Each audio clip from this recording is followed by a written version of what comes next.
Bismillahirrahmanirrahim. Assalamualaikum warahmatullahi wabarakatuh. Baik, apa kabar semuanya? Mudah-mudahan semuanya dalam keadaan sehat walafiat, amin ya Allah ya Rabbal alamin. Baik, kali ini kita akan belajar tematik lagi ya. Kita akan belajar tema 5. Apa tujuan pembelajaran kita kali ini? Oke, tujuan pembelajaran kita kali ini adalah siswa dapat menjelaskan informasi penting dalam teks non-fiksi. Selanjutnya, memahami ekosistem, peristiwa Sumpah Pemuda, dan letak geografis Indonesia. Itu tujuan pembelajaran kita kali ini ya. Oke, kita langsung aja masuk ke pembahasan.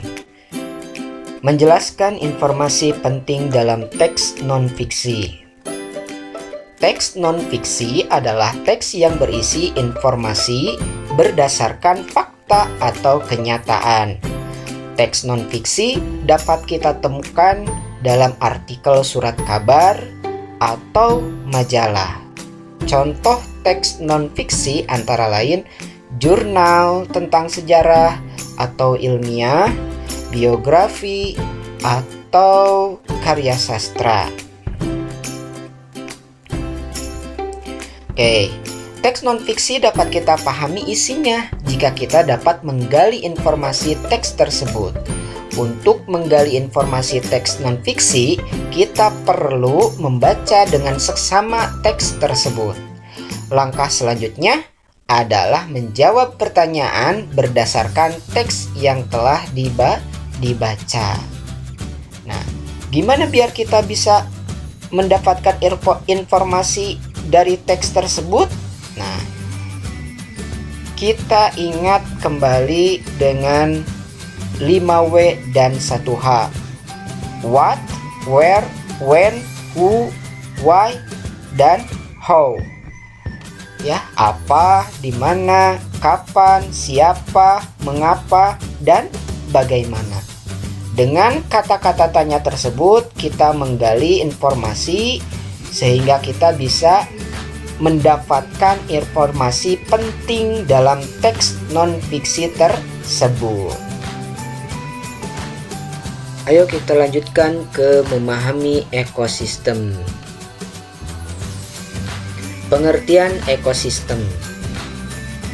Ekosistem yaitu hubungan timbal balik antara makhluk hidup dengan lingkungannya. Ekosistem terdiri dari dua komponen, yaitu komponen biotik atau makhluk hidup dan komponen abiotik atau benda tak hidup. Contoh komponen biotik dan abiotik. Contoh komponen biotik meliputi manusia, hewan, dan tumbuhan.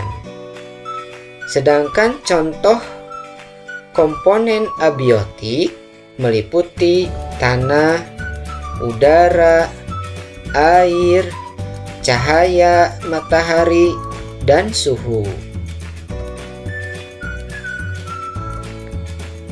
Nah, jenis-jenis ekosistem. Ekosistem air tawar, ekosistem hutan hujan, ekosistem padang rumput, ekosistem gurun, ekosistem tundra, ekosistem taiga, dan masih banyak lagi jenis-jenis ekosistem.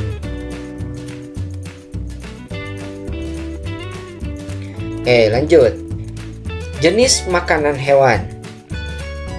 Hewan tidak dapat membuat makanannya sendiri. Hewan memerlukan makhluk hidup. Hewan memerlukan makhluk hidup lain untuk dijadikan sumber makanan.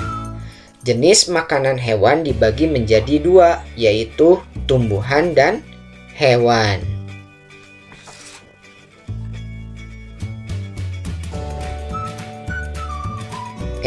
Lanjut ya. bagian tumbuhan yang digunakan sebagai bahan makanan. Oke, pertama buah. Contoh hewan pemakan buah adalah kelelawar, orangutan, kera, dan lainnya. Lalu biji-bijian.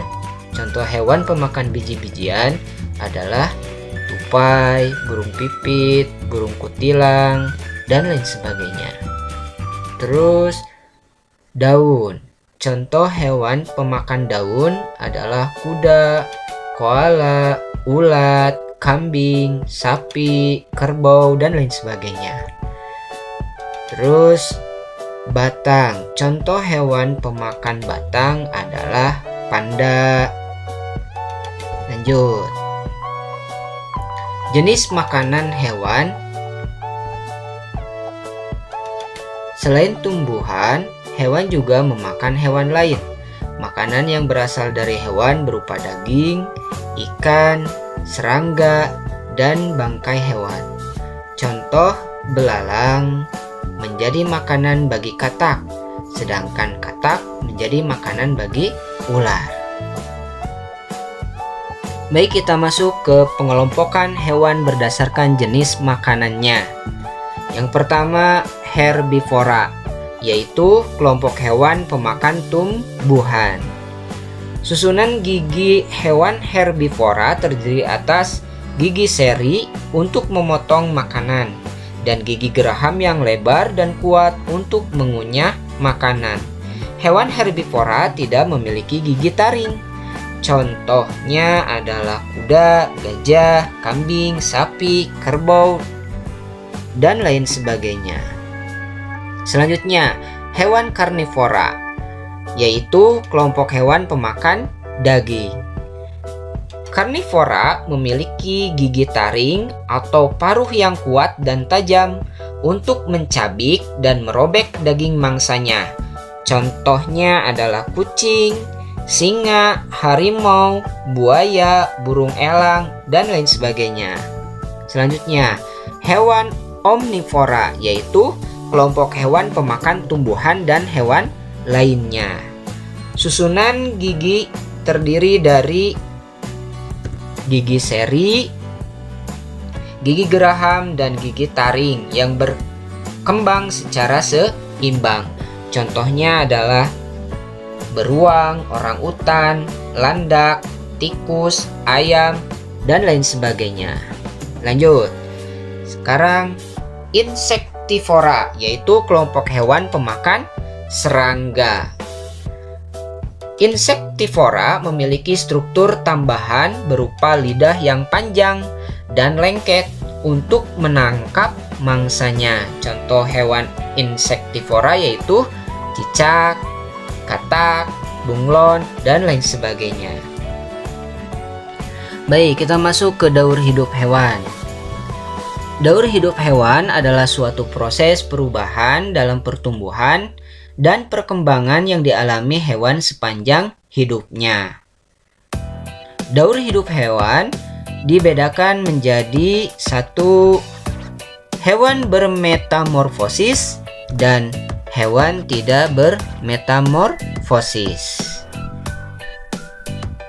Metamorfosis adalah perubahan bentuk tubuh hewan berdasarkan tahapan daur hidupnya. Metamorfosis dibedakan menjadi dua, yaitu metamorfosis sempurna dan metamorfosis tidak sempurna. Metamorfosis sempurna yaitu hewan mengalami pupa atau kepompong. Contohnya lebah, nyamuk, kupu-kupu, lalat, dan lain sebagainya. Sedangkan hewan tidak metamorfosis tidak sempurna, bentuk tubuh hewan muda tidak berbeda dengan dewasanya. Tidak melalui pupa, akan tetapi melalui tahapan peralihan yang disebut nimpa. Contohnya adalah belalang, capung, kecoa, dan lain sebagainya. Sedangkan hewan tidak metamorfosis, tubuh ketika muda sama dengan dewasa. Contohnya kucing, ayam, kadal, kambing, dan lain sebagainya. Ya, lanjut ke rantai makanan. Rantai makanan adalah perjalanan memakan dan dimakan dengan urutan tertentu antar makhluk hidup. Perhatikan gambar. Di sini ada gambar rantai makanan. Padi atau rumput adalah produsen dan tikus adalah konsumen pertama. Ular konsumen kedua. Elang konsumen ketiga. Lalu diuraikan atau pengurai. Ini adalah rantai makanan. Sekali lagi, rumput sebagai produsen. Lalu rumput dimakan oleh tikus. Tikus konsumen pertama. Tikus dimakan oleh ular. Ular sebagai konsumen kedua. Ular dimakan sama elang. Elang adalah konsumen ketiga dan diuraikan oleh pengurai. Oke, lanjut ke simbiosis. Simbiosis terdiri dari 3. Yang pertama adalah simbiosis mutualisme. Simbiosis mutualisme adalah hubungan antara dua makhluk hidup yang saling menguntungkan. Contoh hubungan simbiosis mutualisme adalah hubungan antara burung jalak dan kerbau. Kerbau mendapat keuntungan karena kutunya berkurang dimakan sama burung jalak. Sedangkan burung jalak mendapat keuntungan atau mendapat makanan dari kerbau, yaitu kutu. Yang kedua adalah simbiosis komensalisme. Simbiosis komensalisme adalah hubungan antara dua makhluk hidup. Dalam hal ini, makhluk hidup yang satu mendapat keuntungan, sedangkan makhluk hidup yang lainnya tidak dirugikan. Contohnya adalah hubungan antara tumbuhan anggrek dan pohon yang ditumpanginya. Anggrek mendapat makanan dari pohon yang ditumpanginya, sedangkan pohon yang ditumpanginya tidak dirugikan oleh anggrek. Lanjut. Simbiosis parasitisme, yaitu adalah hubungan antara dua makhluk hidup. Dalam hal ini makhluk hidup yang satu mendapatkan keuntungan, sedangkan makhluk hidup yang lainnya mendapatkan kerugian. Contohnya adalah hubungan antara pohon mangga dan benalu.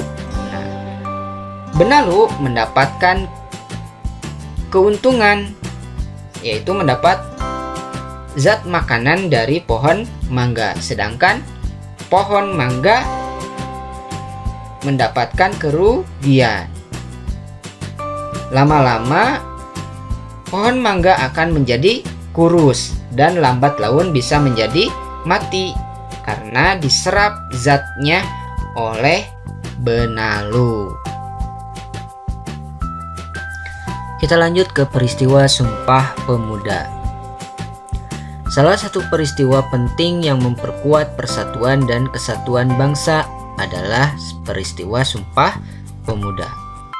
Sumpah Pemuda merupakan hasil keputusan Kongres Pemuda II yang diselenggarakan pada tanggal 27 sampai 28 Oktober 1928 di Jakarta. Latar belakang terjadinya Sumpah Pemuda. 1. Penderitaan penduduk akibat penjajahan. Munculnya organisasi modern pertama yaitu Budi Utomo dan organisasi-organisasi kedaerahan yang dibentuk oleh pemuda. Kesadaran pemuda akan pentingnya persatuan dan kesatuan. Proses terjadinya Sumpah Pemuda. Tanggal 30 April sampai 2 Mei 1926 diselenggarakan Kongres Pemuda I di Jakarta. Kongres ini dihadiri oleh wakil-wakil organisasi pemuda dan bertujuan menanamkan semangat kerjasama antar organisasi pemuda. Pada tanggal 27 sampai 28 Oktober 1928 diadakan Kongres Pemuda II. Kongres ini menghasilkan Sumpah Pemuda. Pada kongres ini, pemuda menyanyikan lagu Indonesia Raya yang diciptakan oleh W.R. Supratman untuk pertama kalinya. Isi Sumpah Pemuda. Isi Sumpah Pemuda adalah: kami putra dan putri Indonesia mengaku bertumpah darah yang satu, tanah air Indonesia. Kami putra dan putri Indonesia mengaku berbangsa yang satu, bangsa Indonesia. Kami putra dan putri Indonesia menjunjung bahasa persatuan, bahasa Indonesia. Itu adalah isi Sumpah Pemuda. Lanjut ya. Nilai-nilai yang terkandung pada peristiwa Sumpah Pemuda. Yang pertama, berjuang tanpa pamrih, berani karena benar, pantang menyerah, menegakkan keadilan dan kebenaran, rela berkorban. Itu adalah nilai-nilai yang terkandung pada peristiwa Sumpah Pemuda. Masih banyak lagi nilai-nilai yang terkandung pada peristiwa Sumpah Pemuda. Lanjut. Manfaat dari peristiwa Sumpah Pemuda. Pertama adalah mempererat persaudaraan, mewujudkan kerukunan, menumbuhkan semangat bekerja keras, semangat untuk bergotong royong dalam membangun bangsa. Itu adalah manfaat dari peristiwa Sumpah Pemuda. Selanjutnya, upaya mempertahankan persatuan dan kesatuan bangsa Indonesia. Pertama adalah saling menghormati dan menghargai. Menghargai hak dan kewajiban antar anggota masyarakat. Terus, bergotong royong melakukan berbagai kegiatan. Memiliki sikap peduli terhadap lingkungan sekitar. Menghargai pendapat orang lain saat bermusyawarah. Dan menolong tetangga yang mengalami musibah. Ini adalah upaya mempertahankan persatuan dan kesatuan bangsa Indonesia. Lanjut. Ya, memiliki rasa toleransi antar sesama. Lanjut ya. Usaha mempersatukan NKRI. Yang pertama adalah bersatu dalam keagamaan, keragaman suku, budaya, bahasa, dan agama. Mengharumkan nama bangsa dan negara. Menempatkan kepentingan bangsa di atas kepentingan pribadi dan golongan. Dan menaati peraturan yang berlaku. Dan mengikuti kegiatan-kegiatan yang menunjukkan adanya persatuan dan kesatuan. Ini adalah cara kita untuk mempersatukan NKRI agar tidak terpecah belah. Oke, sekarang kita akan mulai ke kondisi geografis negara Indonesia. Nah, ini adalah peta kondisi geografis negara Indonesia. Nah, kondisi geografis Indonesia ini dipengaruhi oleh garis atau letak astronomi negara Indonesia. Kita lihat dulu letak astronomi negara Indonesia. Nah, ini letak astronomi negara Indonesia. Indonesia itu berada pada 6 derajat lintang utara sampai 11 derajat lintang selatan, dan antara 95 derajat bujur timur sampai 141 derajat bujur timur. Nah, letak astronomi ini mempengaruhi kondisi geografis negara Indonesia. Oke. Nah, karena Indonesia ini berada di dekat dengan garis khatulistiwa, garis 0 derajat lintang, maka Indonesia ini beriklim tropis. tropis. Nah, ciri-ciri iklim tropis itu diantaranya adalah satu, memiliki curah hujan yang sangat tinggi. Jadi di Indonesia itu pasti setiap tahunnya selalu ada hujan. Nah, selanjutnya ciri-cirinya adalah terdapat hutan hujan tropis yang sangat luas. Jadi di Indonesia ini terdapat banyak hutan yang lebat ya. Jadi, nah, karena Indonesia itu beriklim tropis dan memiliki banyak hutan, maka di Indonesia itu memiliki flora dan fauna yang sangat banyak,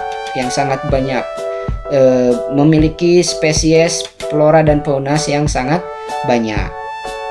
Nah, selain itu Indonesia juga disinari matahari sepanjang tahun karena kita berada di antara 0 derajat khatulistiwa, maka Indonesia itu selalu disinari oleh matahari sepanjang tahun. Selanjutnya juga kelembapan udaranya yang sangat tinggi. Jadi Indonesia itu memiliki kelembaban udara yang sangat tinggi. Nah, itu adalah dampak atau pengaruh dari garis lintang. Nah, ada juga dampak pengaruh dari garis bujur ya. Untuk dampak garis bujur ini berpengaruh pada perbedaan waktu. Jadi perbedaan waktu, ada siang ada malam, itu garis bujur. Nah, di Indonesia ini dibagi menjadi 3 bagian waktu. Ada waktu Indonesia Barat, ada waktu Indonesia bagian tengah, ada waktu Indonesia bagian timur, WIB, WITA sama WIT ya. Oke. Lanjut. Nah, ini ada peta ya, peta kondisi geografis negara Indonesia. Lanjut ya. Oke. Selanjutnya, nah Indonesia itu negara yang sangat luas. Indonesia itu sampai 5.455.675 km persegi. Nah, Indonesia ini terdiri dari pulau-pulau. Jadi